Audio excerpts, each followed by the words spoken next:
নমস্কাৰ নমস্কাৰ বন্ধু বান্ধৱীসকল, আজি আমি কোনো কমেডি বা ৰোমান্টিক ভিডিঅ' বনাব খোজা নাই।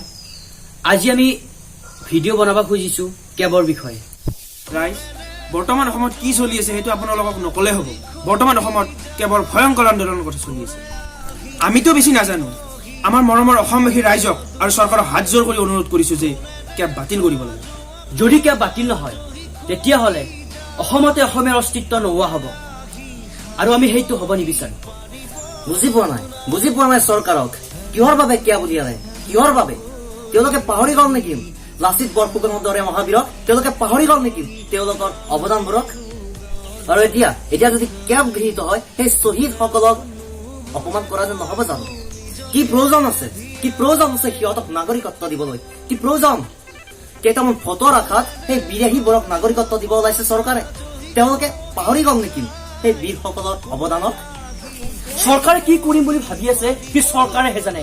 যিটো কামত লাগিব নালাগে সেইটো কামত চৰকাৰে লাগি আছে, আৰু যিটো কামত চৰকাৰে লাগিব নালাগে সেইটো কামত চৰকাৰে লাগা নাই।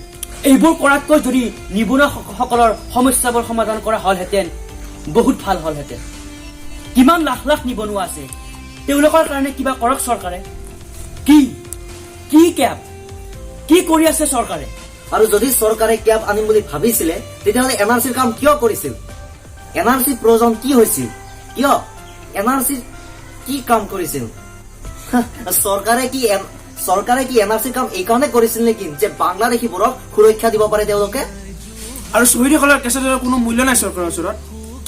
কি হৈ আছে? আৰু যদি এইটো কাম কৰিম বুলি ভাবিছিল চৰকাৰে, তেতিয়াহ'লে ইমান কোটি কোটি টকা খৰচ কৰি NRC কৰাৰ কি প্ৰয়োজন আছিল? ইমান কোটি টকা খৰচ কৰি NRC কাম কৰাতকৈ যদি চৰকাৰে নিবনুৱাৰ কাৰণে কিবা এটা কৰিলেহেঁতেন।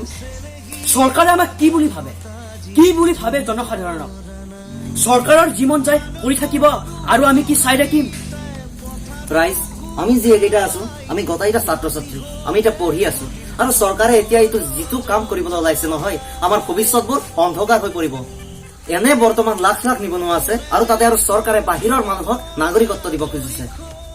আৰু এতিয়া বাহিৰৰ সেই লাখ লাখ মানুহ আৰু আমাৰ এই নিবনুৱাবোৰ লাখ লাখ, এতিয়া লাখৰ পৰা যায় কোটি নিবনুৱা হ'ব। আৰু এই কোটি নিবনুৱাবোৰক কি কাম দিব চৰকাৰে? আমি কি কৰি খাম, কি কৰি খাব জনসাধাৰণে? সেইকাৰণে ৰাইজক হাত জোৰ কৰিছো, আপোনালোকে প্ৰতিবাদ কৰক। যেনেকেই নহওক কিয় কেব বাতিল কৰক, নহ'লে আমাৰ সকলোৰে ভৱিষ্যত অন্ধকাৰ। ৰাইজ প্ৰতিবাদ কৰক, প্ৰতিবাদ কৰিম। জাগিলে অসম থাকিব দে। আমি জাগিব লাগিব। আমি পিছ পৰি থাকিলে নহ'ব ৰাইজ। আমি আমাৰ ভাষাটো জীয়াই ৰাখিব হলে আগুৱাই যাব লাগিব। আৰু যদি আমি আগুৱাই নাযাওঁ তেতিয়াহ'লে আমাৰ মাতৃভাষা অসমীয়াক আমি পাহৰিব লাগিব ৰাইজ, পাহৰিব লাগিব আমি আমাৰ সংস্কৃতি। কিন্তু না আমি আমাৰ অসমীয়া মাতৃভাষা অসমীয়াক পাহৰিব পাৰিম, না আমাৰ সংস্কৃতি। পুনৰবাৰ যদি শৰাইঘাটৰ ৰণ হয়, তাত যাম নিজৰ ভাষাৰ স্বাৰ্থত, নিজৰ সংস্কৃতিৰ স্বাৰ্থত। আৰু এবাৰ হাত জোৰ কৰি কৈছো ৰাইজ, প্ৰতিবাদ এৰি নিদিব, প্ৰতিবাদ কৰি থাকক।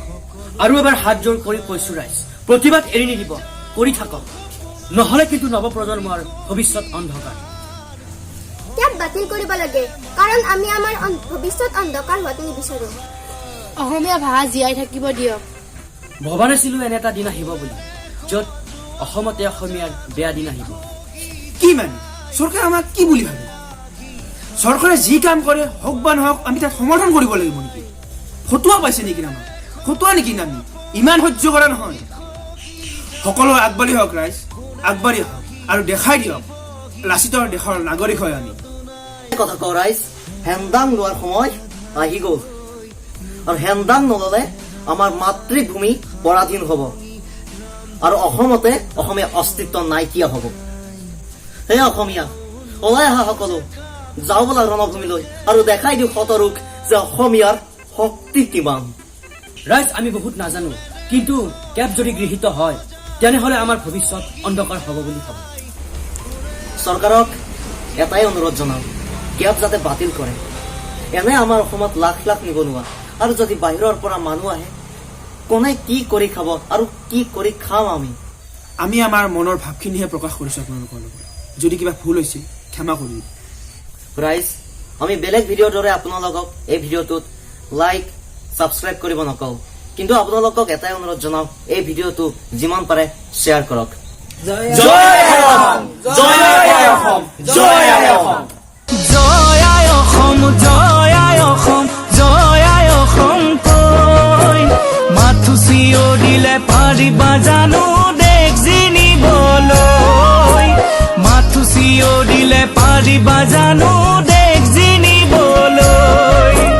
জয় আই অসম, জয় আই অসম, জয় আই অসম কৈ মাথো চিঞৰিলে পাৰিবা জানো দেশ জিনিবলৈ, মাথো চিঞৰিলে